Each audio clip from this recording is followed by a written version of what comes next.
अगली बार जब आपके घर से कोई मेहमान जाने लगे और वो मुस्कुराते हुए आपकी जेब में शगुन का नोट थमाने के लिए हाथ आगे बढ़ाए, तो उस नोट को अपने हाथों में लेने से पहले बस एक सेकंड के लिए रुक जाना और सोचना, क्या ये नोट लेना अभी मेरे लिए सही है या नहीं।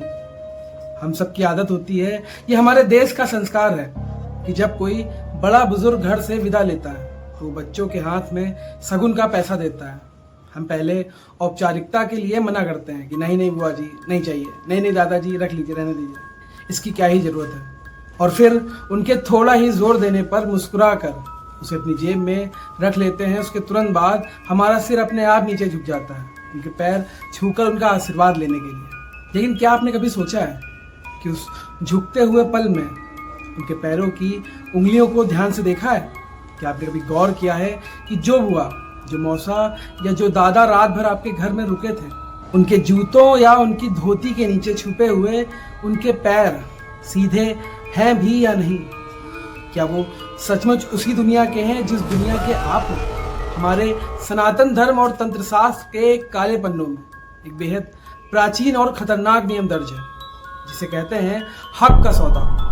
अगर कोई भटकती हुई अतृप्त आत्मा किसी मरे हुए रिश्तेदार का रूप धरकर आपके घर आ जाए और जाते जाते वो अपने हाथों से आपको शगुन का नोट दे दे और आप उस नोट को स्वीकार करके उनके पैर छूएं, वो अनजाने में आप उस अदृश्य अंधेरी दुनिया के एक ऐसे जानलेवा समझौते पर दस्तखत कर देते हैं जिसके बारे में आपको पता भी नहीं होता। वो नोट सिर्फ एक कागज का टुकड़ा नहीं होता है दोस्तों, वो एक रूहानी ताकत का बुलावा होता है। नमस्कार दोस्तों, मैं हूं अमित और आप सुन रहे हैं अमित डार्क टेल्स। आज यह स्पेशल एपिसोड किसी सुनसान हाईवे या वीरान कब्रिस्तान के बारे में नहीं है। आज की दास्तान आपके अपने घर के लिविंग रूम की है, जहां आप सोफे पर बैठकर मेहमानों को चाय पिलाते हैं। आज हम बात करेंगे लखनऊ के गोमती नगर इलाके के एक सीधे साधे परिवार की, जहां विदाई में मिला एक 500 का नोट पूरे हंसते खेलते परिवार के लिए काल बन गया। अगले कुछ मिनट्स के लिए एक शांत जगह बैठ जाइए, अपने हेडफोन्स को कस लीजिए, कमरे की सारी लाइट्स बंद कर दीजिए और जरा मुड़कर देखिए कहीं आपके घर के दरवाजे पर भी कोई मेहमान तो नहीं खड़ा है। चलिए शुरू करते हैं विदाई के इस खौफनाक शगुन को।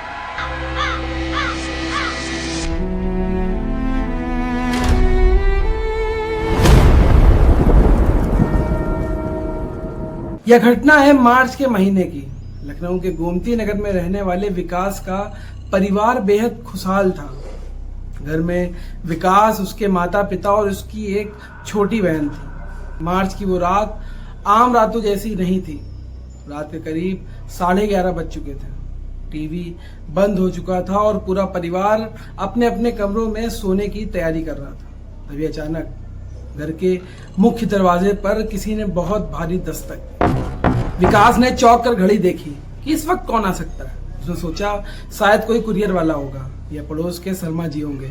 विकास अपने कमरे से बाहर निकला, लिविंग रूम की लाइट जलाई। जैसे ही उसने भारी लकड़ी का दरवाजा खोला, बाहर की धुंध में एक बुजुर्ग आकृति खड़ी हुई थी। वो सफेद कुर्ता और धोती पहने हुए थे।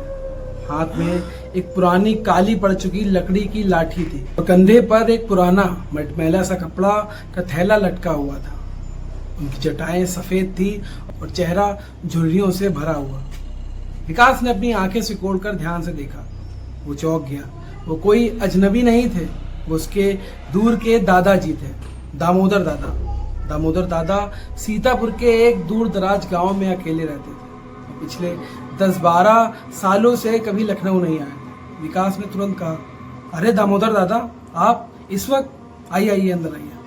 आवाज सुनकर विकास के माता पिता भी कमरे से बाहर आ जाते हैं। पिताजी ने जैसे ही अपने चाचा जी को देखा, वो भी हैरान रह गए कि चाचा जी आज आप अचानक और रात के इस पहर, कोई समस्या तो नहीं हुई गांव में?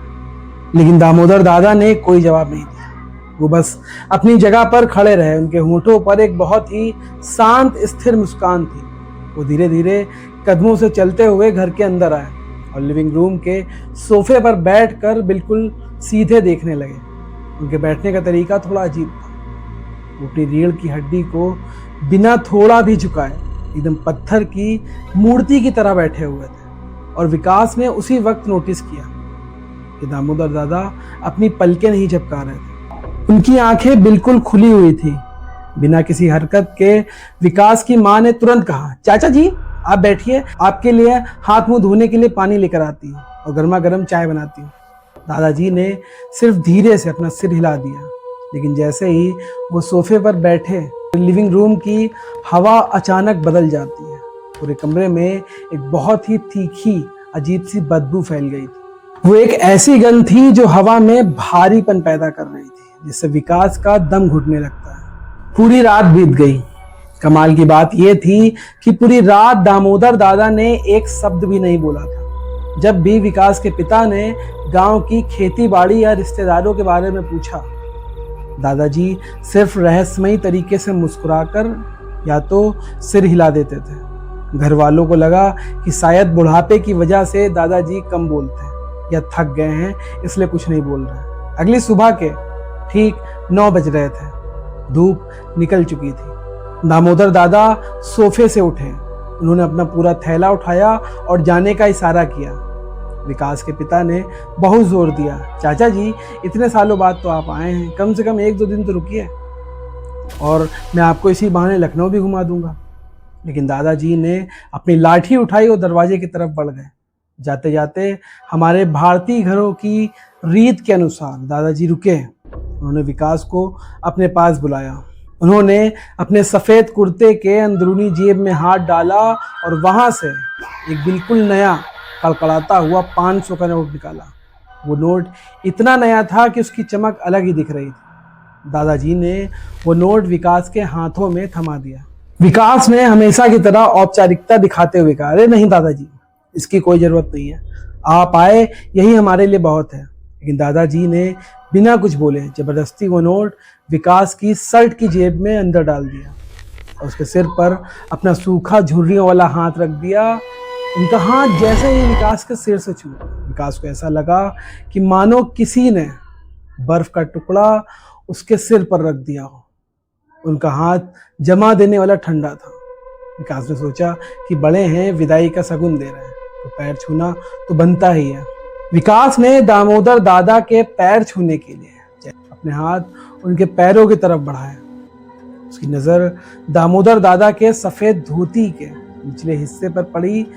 यह देखते ही विकास के शरीर का पूरा खून पानी बन गया था। धोती के नीचे दामोदर दादा के पैर सीधे नहीं थे।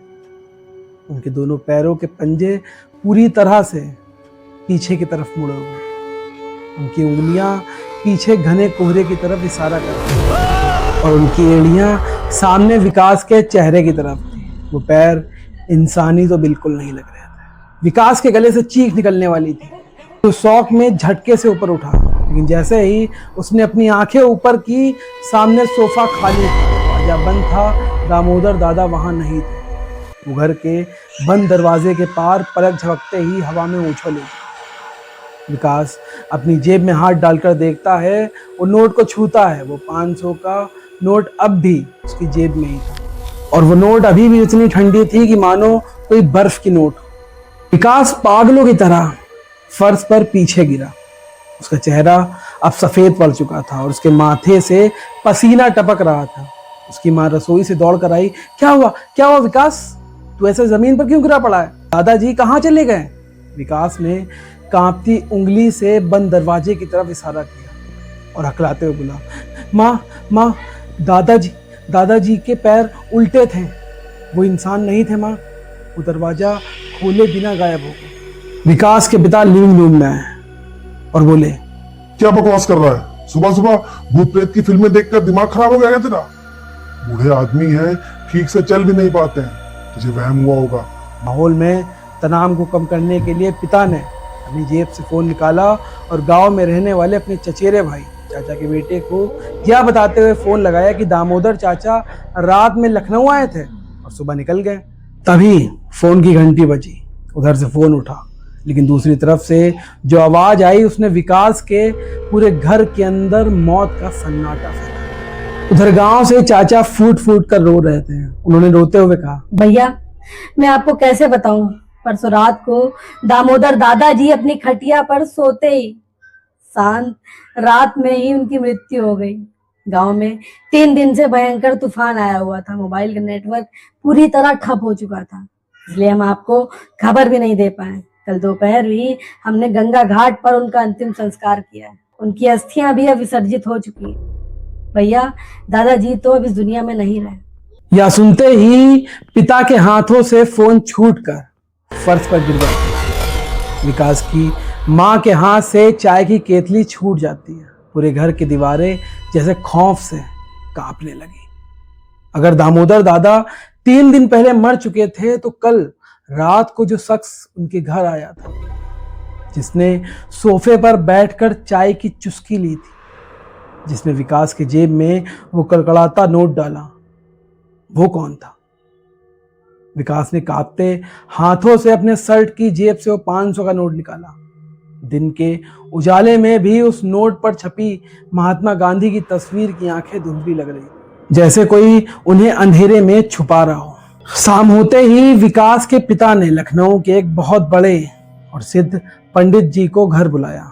पंडित जी ने जैसे ही घर में कदम रखा, उन्होंने अपनी नाक बंद कर ली। उन्होंने कहा, इस घर में तो किसी ताजा चिता की भस्म और कपूर की महक आ रही है। विकास ने वो 500 का नोट पंडित जी के सामने रख दिया। पंडित जी ने अपनी जेब से गंगा जल निकाला और जैसे ही उस नोट पर छिड़का, नोट से काले रंग का धुआं निकलने लगा। पंडित जी के चेहरे पर खौफ छा गया था। उन्होंने विकास की तरफ देखा और कहा, बेटा, तुम बहुत बड़े परलौकिक चक्रव्यूह में फंस चुके हो।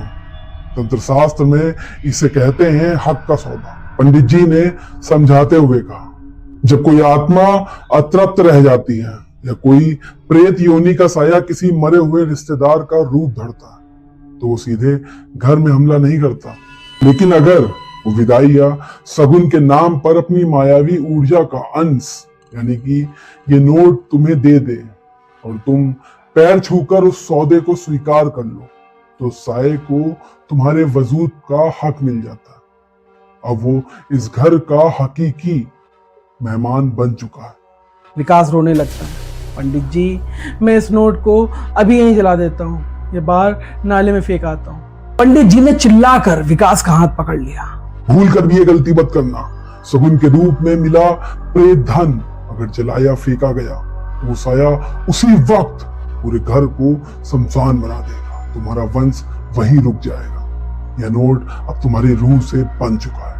और उसी रात विकास के कमरे में वो भयानक खेल शुरू हुआ। रात के ठीक 3 बजे विकास के कमरे का दरवाजा अपने आप खुल जाता है। पूरे कमरे की हवा इतनी ठंडी हो जाती है कि विकास के मुंह से भाप निकलने लगती है। वो भी महीना मार्च का था और उस कोहरे के बीच बेड के ठीक कोने में दामोदर दादा खड़े हुए, वैसे ही सीधे सफेद धोती कुर्ते में, बिना पलक झपकाए मुस्कुराते हुए। वो विकास से पैसे वापस नहीं मांगते हैं। वो धीरे धीरे रेंगते हुए विकास के चेहरे के बिल्कुल करीब आते हैं, इतने करीब कि उनकी सांसें विकास के गलों पर महसूस हो रही थी। और फिर वो एक लंबी गहरी सांस खींचते हैं। विकास का पूरा शरीर सुन्न हो जाता है। वो चिल्लाना चाहता है, उसकी आवाज़ निकलती ही नहीं है। रोज रात को वो साया विकास के शरीर से उसकी उम्र, उसकी जवानी, उसकी सांसों का अंश चुरा रहा था। सिर्फ 5 ही दिनों के भीतर 24 साल के विकास के आधे बाल सफेद हो चुके थे। उसकी आंखों के नीचे काले गड्ढे बढ़ चुके थे और उसकी चमड़ी किसी 80 साल के बूढ़े जैसी ढीली होने लगी थी। डॉक्टर आए पर किसी बीमारी का पता ही नहीं चलता। विकास मौत के मुहाने पर खड़ा हुआ था। 6ठा दिन आ चुका था। विकास की हालत इतनी खराब थी कि उसके फेफड़े अब जवाब दे रहे थे। पंडित जी ने विकास के पिता से कहा, आज 6ठा दिन है, अगर आज रात के 3 बजे तक यह नोट इसके असली मालिक तक नहीं पहुंचा तो विकास की रूह हमेशा के लिए इस नोट के अंदर कैद होकर रह जाएगी। उसका शरीर एक सूखी लाश बन जाएगा। रास्ता सिर्फ एक है, तुम्हें इस नोट को लेकर सीधे दामोदर चाचा की चिता की बची हुई राख के पास लेकर जाना होगा। इस सौदे को वहीं रद्द किया जा सकता है जहां उनका शरीर पंचतत्व में विलीन हुआ। रात के 1:30 बज रहे थे। विकास के पिता ने विकास को गाड़ी की पिछली सीट पर बैठाला। और अंधाधुंध गाड़ी भगाते हुए सीतापुर के उस दूर दराज गांव के शमशान घाट की तरफ निकल पड़े। बाहर मूसलाधार बारिश शुरू हो चुकी थी, बिजली कड़क रही थी। गाड़ी की हेडलाइट की रोशनी में वो शमशान घाट किसी नरक के दरवाजे जैसा लगा। रात के ठीक 2:50 सिर्फ 10 मिनट ही बचे थे विकास के पिता विकास को अपने कंधों पर उठाकर शमशान के बीचों बीच उस जगह पहुंचे जहां 3 दिन पहले उनके दादा की चिता जलाई गई थी। वहां सिर्फ गीली काली राख और कुछ अधजली लकड़ियां बिखरी पड़ी थी। जैसे ही पिताजी ने जेब से वो 500 का नोट निकाला, शमशान की हवा पागल हो गई और चारों तरफ से हजारों रोने और चीखने की आवाजें आने लगी। ऐसा लगा जैसे हवा के बवंडर में वो नोट उसके हाथ से छूटकर उड़ जाना चाहता हो। विकास के पिता ने अपनी पूरी ताकत से शमशान की उस गीली राख अपने हाथों से खोदना शुरू किया। नाखून टूट गए, हाथों से खून निकलने लगा, पर वो खोदते ही रहे। घड़ी में 2:58 हुए। अचानक शमशान के घने अंधेरे में से दामोदर दादा की वही भारी गूंजती हुई आवाज, भतीजे, दिया हुआ सगुन वापस नहीं लेते, विकास को मेरे पास आने दो। पिता ने पीछे मुड़कर देखा। उन्होंने गड्ढे के अंदर वो कड़कड़ाता हुआ 500 का नोट डाला, ऊपर से गंगा जल की पूरी बोतल उड़ेल दी और चीखते हुए बोले, हर हर महादेव, अपना सगुन अपने पास रख लो दामोदर चाचा और मेरे बेटे को आजाद करो। रात के वही ठीक 3 बजे उस राख के गड्ढे से एक तेज नीली लपट बाहर निकली। हवा में एक दर्दनाक रूह कपा देने वाली चीख और सब कुछ शांत हो जाता। अब बारिश भी थम जाती है, हवा रुक गई थी। गाड़ी की पिछली सीट पर लेटे विकास ने एक लंबी और गहरी सांस ली। उसके चेहरे की अब वो बूढ़ी झुर्रियाँ धीरे धीरे गायब होने लगती हैं। काल का वो तांत्रिक चक्रव्यूह उस बच्चे के ऊपर से पूरी तरह से हट चुका था। विकास की जान तो बच गई दोस्तों, लेकिन आज भी उसके सिर में वो सफ़ेद बाल उस खौफनाक 6 दिनों की गवाही देते हैं। उस श्रापित नोट ने दामोदर दादा की चिता की राख में हमेशा के लिए दफन हो गया। लेकिन यह कहानी हमारे लिए एक बहुत बड़ा और कभी ना भूलने वाला सबक छोड़ गई। हमारी संस्कृति, हमारे संस्कार, बड़ों से सगुन लेना और उनके पैर छूना, ये सब बहुत खूबसूरत है और हमारे समाज का अटूट हिस्सा भी है। लेकिन अगली बार जब आपके घर पर कोई मेहमान आए, खासकर कोई ऐसा रिश्तेदार जिससे आप बरसों से ना मिले हो, और वो जाते जाते मुस्कुरा कर आपकी जेब में नोट थमाने के लिए हाथ आगे बढ़ाए, तो उस नोट को लेने से पहले एक बार मुस्कुरा कर उनके पैरों की तरफ जरूर देख लेना। तसल्ली कर लेना कि जो आशीर्वाद आपको मिल रहा है वो सगुन है या आपकी रूह का कोई आखिरी सौदा। अगर विदाई के सगुन की इस खौफनाक दास्तान ने आपकी रातों की नींद उड़ा दी हो तो अमित डाल टेल्स को अभी सब्सक्राइब करें, इस वीडियो को लाइक करें और कमेंट्स करके हमें बताएं कि आपको ये स्टोरी कैसी लगी। जल्दी ही मिलते हैं एक और ऐसी डार्क रियल हॉरर इंसिडेंट के साथ में। तब तक के लिए